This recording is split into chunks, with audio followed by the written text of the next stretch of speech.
I pull my car into the Brookhaven Heritage Club parking lot, each perfectly laid cobblestone seeming to judge my arrival.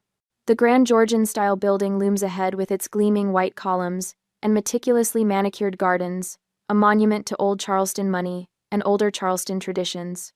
My stomach tightens as I smooth down my light gray jeans. They're designer, but still jeans. The navy blazer I've paired with them is tailored and classic, my loafers Italian leather. I've dressed carefully, knowing what awaits me on that sunny terrace. Still, a voice whispers that it won't be enough. It never is.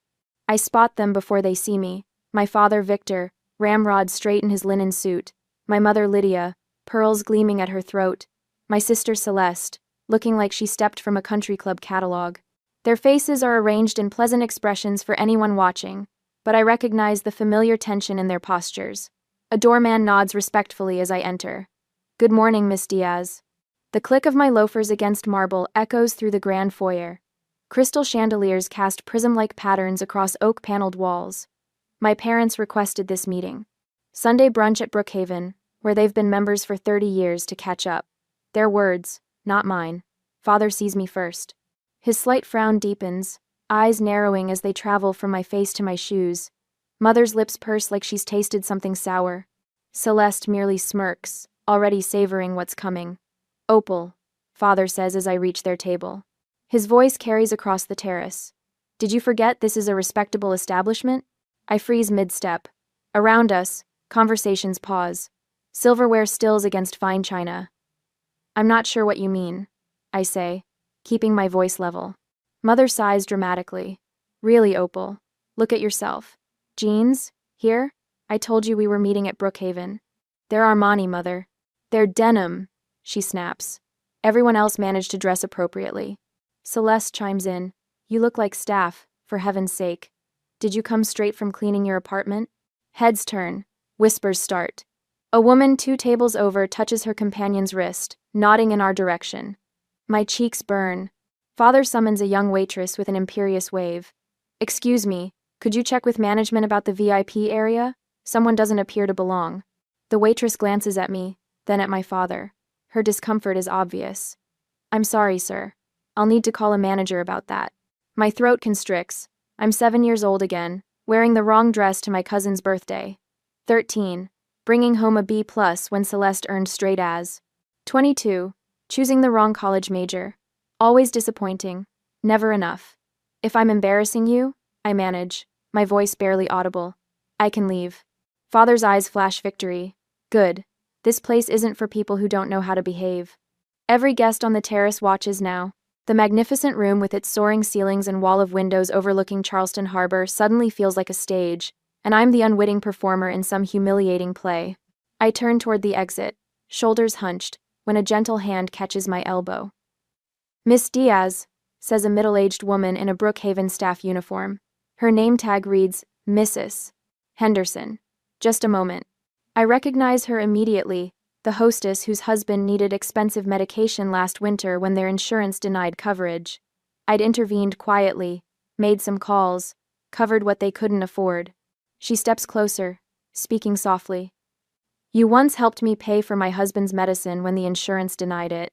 You never mentioned it again, just did what was right." Her gray eyes hold mine. "Don't let them shame you. Some of us see everything that happens here." Something shifts inside me, the tectonic plates of my soul realigning. My spine straightens inch by inch. "Thank you, Mrs. Henderson," I whisper.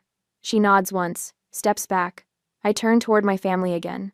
Their expectant faces, so certain of my retreat, tell a story I've known my whole life. The story of Opal Diaz, the disappointment, the one who never quite measures up. But maybe that's not the only story. I walk back to their table, pull out the empty chair, and take my seat. "I believe I'll stay for brunch after all," I say, reaching for a napkin and placing it on my lap with deliberate care. I'm rather hungry. Mother's eyes widen. Celeste's jaw drops slightly, and Father, for perhaps the first time in my memory, appears momentarily at a loss for words. I lift the menu and examine it with newfound interest. Today may have started as their ambush, but something tells me it won't end that way. I watch Father's face change from quiet disapproval to something darker as I sit at the table.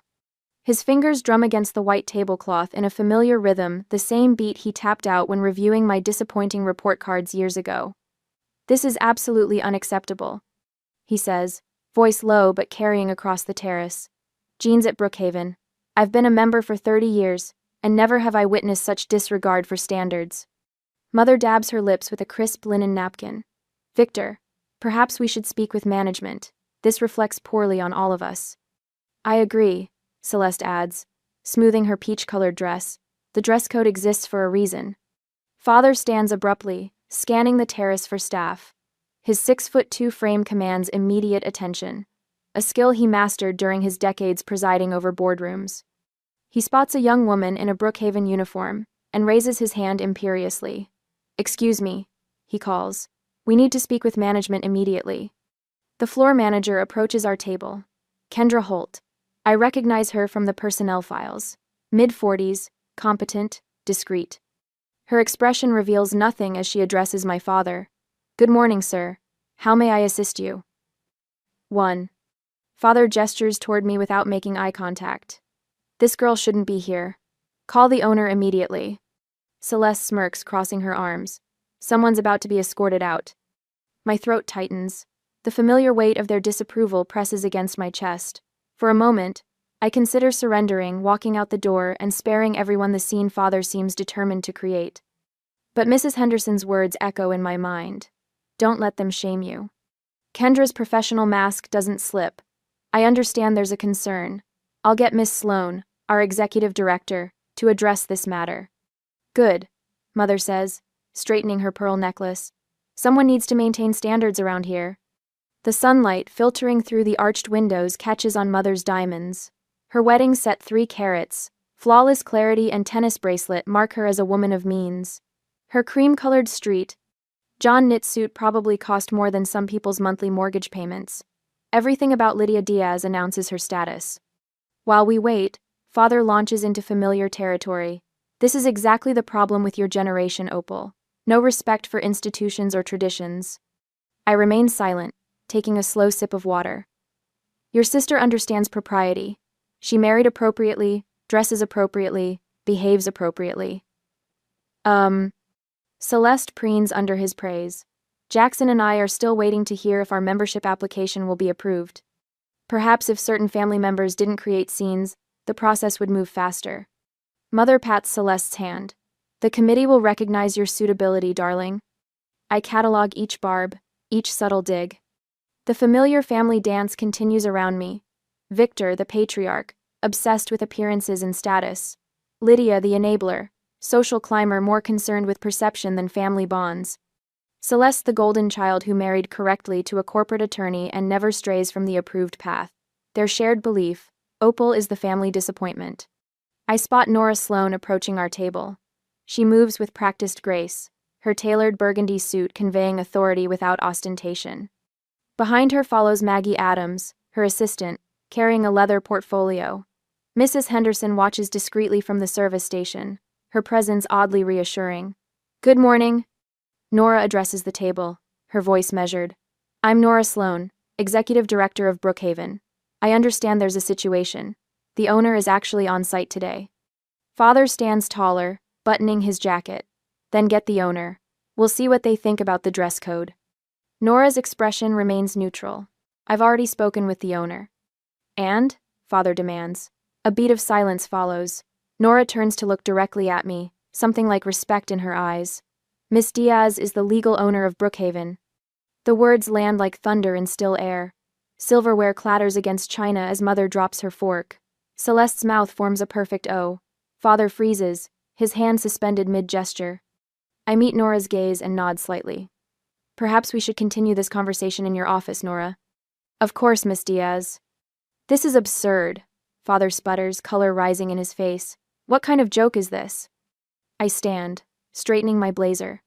"It's not a joke, Father." "You cannot possibly own Brookhaven," Mother whispers, eyes darting around to see who might be listening. "Follow me, please," Nora says, gesturing toward the main building. Celeste grabs my arm as I pass. "What are you doing? You'll humiliate us all." "No," I say quietly, removing her hand. "That was your specialty today." We follow Nora down the hallway toward the administrative offices. The familiar portraits of founding members line the corridor, old Charleston money, looking down with painted disapproval at our procession. Nora's office reflects her personality: organized, tasteful, effective. She indicates the seating area, where Maggie has already arranged files on the polished conference table. "Please," she says, gesturing to the chairs. Father remains standing. I demand an explanation. Maggie opens the portfolio. "The documentation is quite clear, sir. Brookhaven Heritage Club was acquired 9 months ago for $16.4 million as a distressed property, following financial mismanagement by the previous board. The purchaser," Nora continues, "was Diaz Leisure Holdings LLC, with Miss Opal Diaz as managing partner. There are currently $6.7 million in capital improvements underway." Celeste shakes her head violently. "This is impossible. You can barely manage your own life. How could you possibly?" "You just tried to remove the owner from her own property," I interrupt, my voice steady, despite the hammering of my heart. "Perhaps that's worth considering before you continue." Father sinks into a chair, his face ashen. Mother stares at the documents as if they might transform into something more comprehensible. Celeste glares at me with a mixture of shock and betrayal. For 31 years, they've defined me by their expectations. Expectations I could never meet. The quiet tech girl. The disappointment. The one who would never amount to anything significant. Now, sitting across from them with the weight of their judgment suddenly irrelevant, I feel something unfamiliar bloom in my chest. Freedom. Father's face reddens as he stares at the membership files spread across Nora's desk. The veins in his neck bulge against his starched collar. This must be some mistake. He slams his palm on the polished mahogany. "I'll have my attorney review every detail of this so-called acquisition. Nobody buys a place like Brookhaven without word getting around Charleston." I remain seated, hands folded in my lap. The familiar knot in my stomach has transformed into something different. Not fear, but resolve, hardening like concrete. "There's no mistake, Father." My voice sounds steadier than I feel. "The sale was kept quiet at the previous owner's request, a condition I respected." Mother leans forward, her pearl necklace swinging. "Darling, you can't possibly run something like this. It's a Charleston institution. The responsibility, the social obligations, which I've been handling for 9 months without anyone noticing." I meet her gaze directly. "Including you." Celeste circles the office like a shark scenting blood. "You did this to humiliate us, didn't you? You knew we'd been members for 30 years and you bought it to what? Prove a point?" "I bought a distressed property as an investment," I reply. "The fact that it's Brookhaven is coincidental." Father's eyes narrow to slits. "How did you even afford this place? $16 million? His tone suggests I must have stolen it or worse. "My tech startup sold last year. I've been diversifying my portfolio." The words hang in the air. I never told them about the sale. They never asked about my work. The silence stretches between us, filled with 3 decades of dismissal. I turn to Nora, who stands poised near the door. "What does the rulebook say about member conduct?" She steps forward, professional and composed. Article 7.2 covers conduct damaging to the club's reputation. Specifically, public behavior that creates disturbances, embarrasses other members, or reflects poorly on Brookhaven standards. "And what's the procedure?" I ask. "The incident must be documented with witness statements. A temporary suspension can be issued immediately, followed by review from the Compliance and Discipline Committee within 14 days. Nora recites this without consulting any documents. The committee then determines if the suspension should be lifted, extended, or converted to revocation. "Let's follow it to the letter," I say. Maggie, already taking notes on her tablet, nods and slips out. Father's laugh is sharp, brittle. "This is absurd. We're founding members." "You're members who violated club policy," I correct him. "Status doesn't exempt anyone." I stand slowly, feeling a strange calm settle over me. For 31 years, I've navigated the minefield of their expectations, watching every step, bracing for explosions of disapproval. But ownership of this space has shifted something fundamental inside me. Not just legal ownership of Brookhaven, but ownership of myself. For 31 years, I say, my voice low but clear, I've let you treat me as less than Celeste, less than your expectations, less than worthy of basic respect. Mother's face crumples in practiced distress. That's not true. We only wanted what was best. Today you tried to have me removed from my own property. I cut her off. Something I've never done before. Not because I violated any rule, but because I didn't meet your standards of appearance. Father rises, towering over the desk. You watch your tone, young lady. I won't be spoken to. That ends today, I continue, as if he hadn't spoken. Your membership privileges are suspended, effective immediately. His face flushes deeper. You can't do this. I can. I am. I press the intercom button. Nora, could you come in, please? She enters promptly, followed by Maggie, who carries a folder of documents. Mrs. Henderson waits in the doorway, her gray eyes steady. Mrs. Henderson, would you be willing to provide a statement about what you witnessed on the terrace? I ask. She steps forward. I'd be happy to, Miss Diaz. Her voice is firm. I observed Mr. and Mrs. Diaz publicly humiliating their daughter and attempting to have her removed from the premises. Miss Renner participated as well. She nods toward Celeste. The doors open again, and 2 security officers enter. They stand at attention, waiting. File minutes of incident, I instruct Nora. Issue a 30-day interim suspension for all 3 parties, pending committee review. Nora nods. I'll forward the complete file to the Compliance and Discipline Committee within 14 days as required. You'll supervise to avoid any conflict of interest, I add. This is outrageous, Father sputters. I've been a member here since before you were born. Which means you've had ample time to learn the rules. I gesture to the security officers. These gentlemen will escort you to collect your belongings from the locker rooms, then to your vehicles. Mother's tears flow freely now. You can't do this to your own family. I'm not doing anything to you. I correct her. I'm enforcing the rules you broke. The same rules you've expected everyone else to follow all these years. Maggie hands them each a formal notice detailing the suspension. Celeste crumples hers into a ball. You're making a terrible mistake, she hisses. No, I shake my head. For once I'm not. The security officers step forward, polite but firm. If you'll come with us, please.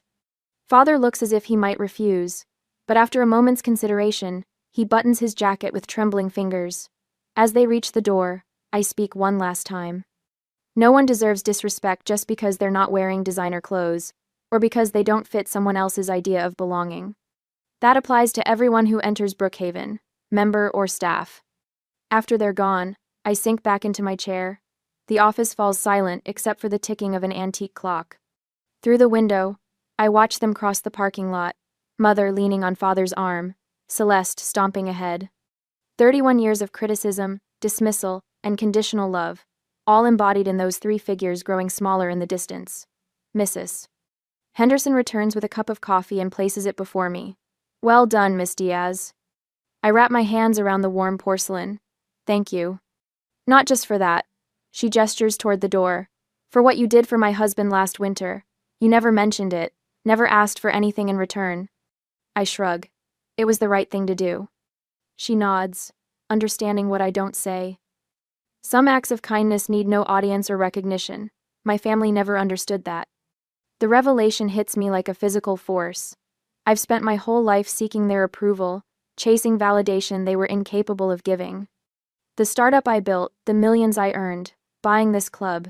None of it stemmed from pure ambition, but from a desperate need to prove myself worthy of love that should have been unconditional. But I never needed it. Not their approval, not their validation, not their version of love with all its conditions and sharp edges. I take a sip of coffee, feeling the warmth spread through my chest. Outside, their car pulls away from Brookhaven, leaving 3 empty parking spaces, and for the first time since arriving this morning, I breathe freely. 2 days later, my phone vibrated for the 11th time tonight. I leave it face down on the nightstand, the blue notification light pulsing like a tiny, angry heartbeat in my darkened bedroom. The digital clock reads 11:42 p.m. The screen illuminates with Celeste's name. Again, I know exactly what she's saying without looking. The same message, just repackaged with increasing desperation. I finally reach over, my curiosity getting the better of me. The text glows harsh in the darkness. You can't do this. Think about what people will say. People. Always people. The nebulous jury of Charleston society that has sentenced me to a lifetime of inadequacy. I scroll through the barrage that preceded it. 3 missed calls from Mother. 2 from Father. 7 texts from Celeste. 1 particularly blistering email from Father with legal notice in the subject line. Mother's voicemail plays next, her voice pitched high with practiced distress. Your father's blood pressure is through the roof. Is that what you wanted? To put him in the hospital? Call me back immediately. My thumb hovers over the screen. For a moment, that familiar knot forms in my stomach, the Pavlovian response to family disapproval cultivated over 3 decades. Instead, I power off the phone completely. The screen goes black. The room falls silent. For the first time in years, I sleep without interruption. Morning sunlight streams through my bedroom windows when Amara Ramirez, my attorney, arrives at my downtown apartment. Her charcoal suit and no-nonsense demeanor match the stack of documents she places on my kitchen counter. Coffee? I ask, already pouring her a cup. Black, thank you. She accepts the mug and opens her portfolio. I've reviewed everything. Your actions fully comply with both the Brookhaven bylaws and South Carolina law. I exhale slowly, not realizing I'd been holding my breath. They have no standing to sue. She continues, sliding a document toward me. The suspension follows proper procedure to the letter. The committee will make their final determination independently. My father has influential friends, I say, the words carrying decades of witnessed power plays. Amara's expression remains impassive. Friends don't override bylaws or surveillance footage. My recommendation is to document everything but make no public comments whatsoever. I nod, stirring my coffee. Archive everything. This isn't about public humiliation. No? One eyebrow arches slightly. It's about consequences, I clarify. Something my family has managed to avoid their entire lives. Nora calls me later that afternoon. Your father's been busy, she says without preamble. He's contacted 3 board members directly. And discovered most don't know him personally. There's a hint of satisfaction in her voice. 2 asked why a suspended member was contacting them about an active disciplinary matter. I press my hand against the cool glass of my office window, looking out over Charleston Harbor. Has he threatened anyone? Not directly, but Maggie overheard him in the parking lot yesterday, speaking rather loudly on his phone about incompetent management and family connections in Colombia. A text from Celeste appears on my laptop screen through the synced messaging app. Marshall refuses to get involved. Says you went too far this time. Hope you're happy. Marshall, Celeste's corporate attorney husband. The family's backup legal strategy, apparently. Has my mother reached out to anyone? I ask. Her usual lunch group canceled yesterday. The Harrington Wilson Charity Committee meeting was mysteriously rescheduled.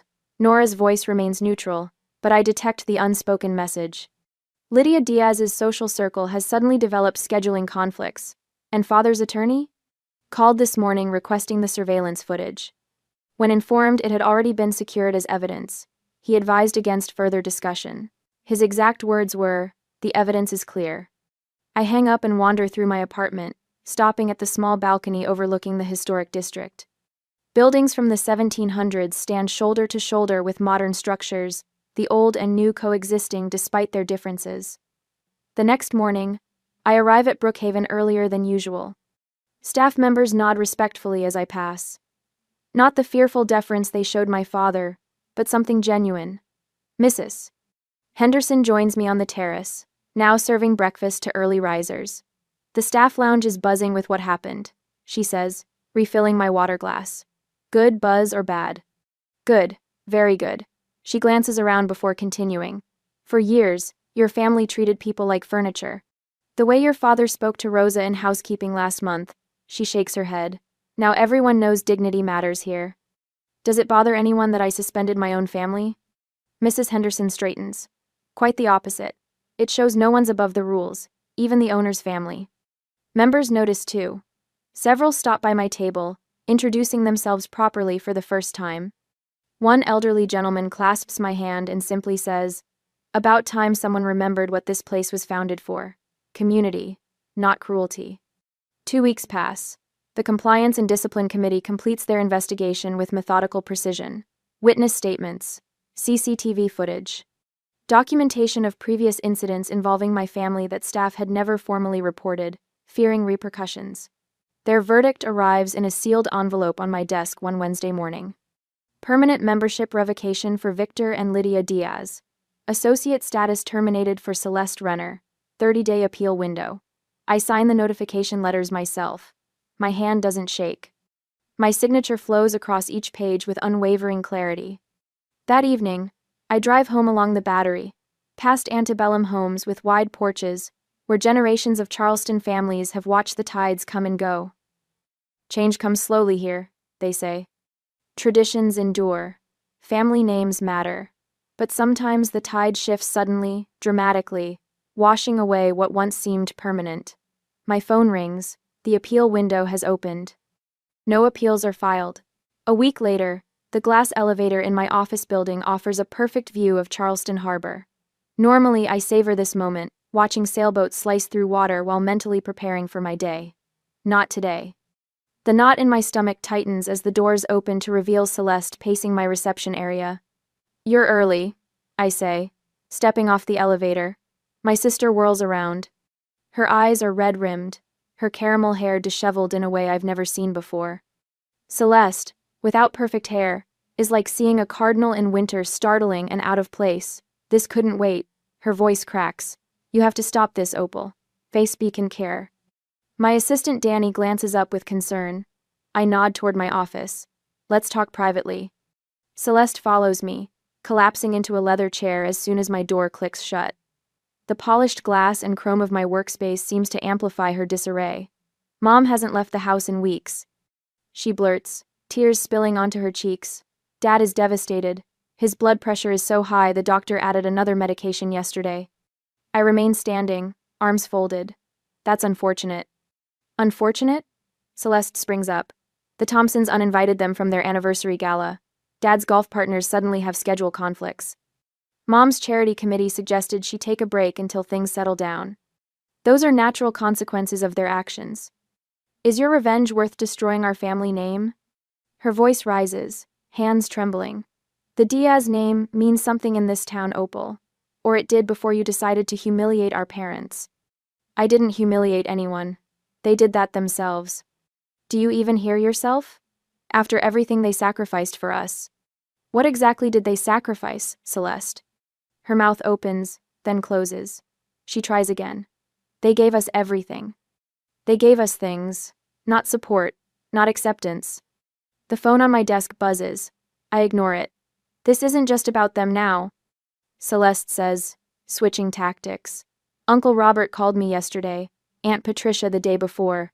Pastor Williams wants to meet about forgiveness and healing the family rift." How convenient that everyone's concerned now. Because they care about this family, Richard Holbrook offered to mediate. Dad's golf buddy? The same man who laughed when Dad called my tech company playing with computers? I shake my head. The family peace committee is a little late. My phone buzzes again. Celeste glances at it, then back at me. "You've made your point," she says softly. "You've shown everyone you have power now. Isn't that enough?" Her words strike deeper than she knows. Is that what I'm doing? Wielding power just because I can? The thought leaves me cold. "I need to take this call," I say, reaching for the phone. "We can talk later." Celeste grabs her purse.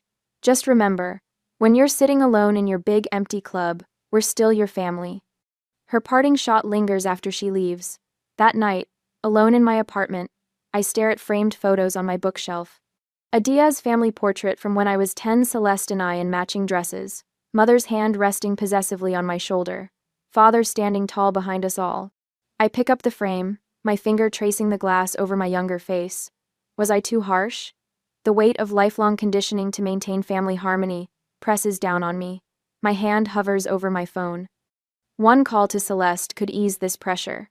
One apology, one concession.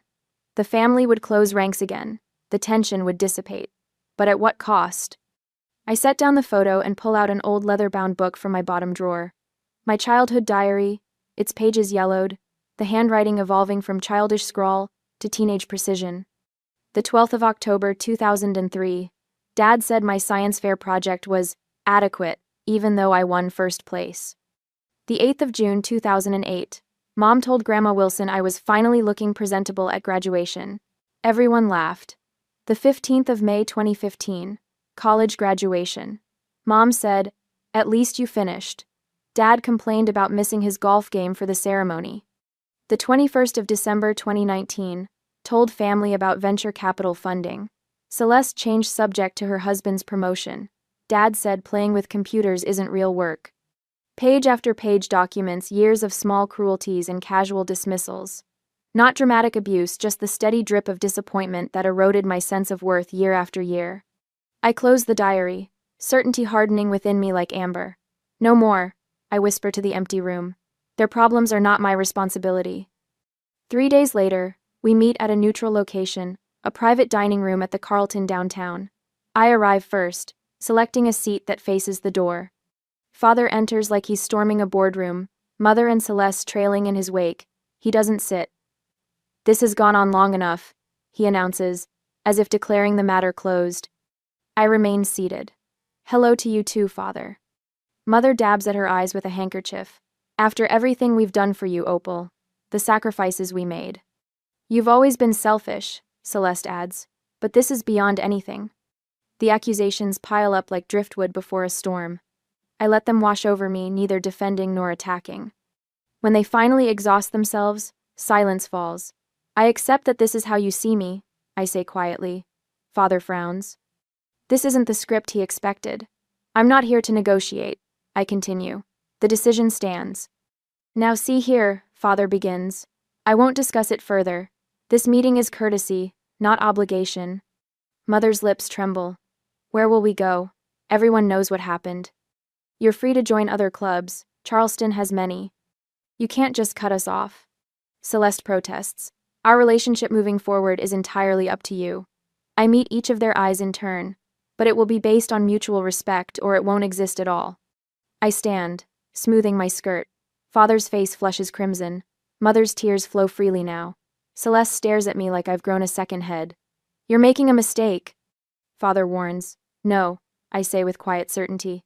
I'm correcting one that's gone on far too long. I walk out without looking back, my steps light despite the weight of their stares. For the first time in my life, I'm not running from my family's disapproval. I'm walking toward something better. 6 months have transformed Brookhaven. The terrace blooms with fresh arrangements as I weave between tables at our annual charity gala. No longer an outsider, but the woman who revitalized this institution. Miss Diaz. The silent auction numbers are impressive, Nora whispers, tablet in hand. We've already doubled last year's total. I nod, grateful for her efficiency. The renovation budget paid off. The grand ballroom gleams under new chandeliers, walls freshly painted in warm creams rather than the previous sterile white. Staff move with purpose, their uniforms redesigned for comfort without sacrificing elegance. Membership applications increased 18% last quarter. Nora adds. And staff turnover dropped to almost zero. Numbers tell stories others might miss. When I purchased Brookhaven, employee morale languished near rock bottom. Now, genuine smiles replace forced politeness. I pause at the terrace doorway, the exact spot where, half a year ago, my family tried to have me removed. Today, members greet me with genuine warmth rather than cold assessment. Miss Diaz, beautiful evening. Mr. Patterson, a retired judge, lifts his glass. Best gala in 20 years. The compliment lands without qualification, no implied criticism lurking beneath the surface. Mrs. Henderson approaches, her new title of hospitality director displayed on a discreet badge. 6 months ago, she was a hostess whose kindness provided my turning point. The kitchen staff wanted you to know they appreciate the new equipment, she says. Makes a world of difference. They deserve tools that work. She studies me, eyes crinkling. You've changed this place. People feel valued now. Her words warm something deep inside me. That was the goal. We both know what remains unspoken. Victor and Lydia joined Palmetto Oaks Country Club across town last month. Celeste texts occasionally tentative messages about weather, or asking if I received a holiday card. The raw wounds have begun to heal, though the scars remain. I excuse myself and climb the stairs to the balcony overlooking Charleston Harbor. The sunset paints the water, copper, and gold. Below, laughter rises from guests mingling on the lawn. For 31 years, I chased approval that should have been freely given. I measured my worth against impossible standards, believing the lie that boundaries equal selfishness. Now I understand. Respect isn't demanded or begged. It arrives when you choose what's right, even when that choice costs something. A young server, Jennifer, according to her name tag, refills my water glass. Her hands tremble slightly. Everything all right? I ask. She hesitates. May I ask you something, Miss Diaz? I gesture toward the empty chair beside me. My family, she starts, then swallows. They say I'm throwing my life away going to college. That I should stay and help with my younger siblings instead. The weight in her voice echoes a familiar burden. Your life belongs to you, not to them, I tell her. Their disappointment is their problem to solve, not yours. Her eyes widen. No one ever told me that before. Someone should have. I smile. The scholarship program might interest you. Nora has the details. 2. After she leaves, I sip my water and watch the sunset deepen. Peace settles over me like a comfortable shawl. Mrs. Henderson joins me briefly, gazing out at the harbor. Justice finally came back around. She observes. Justice never left. I reply. People just forgot what it looks like. She nods and returns to her duties. I remain, glass in hand, breathing in the salt-tinged air. The sun sinks lower, painting the clouds violet and rose. A different woman stands here now, one who finally understands her worth isn't determined by others' opinions. The light fades. I don't.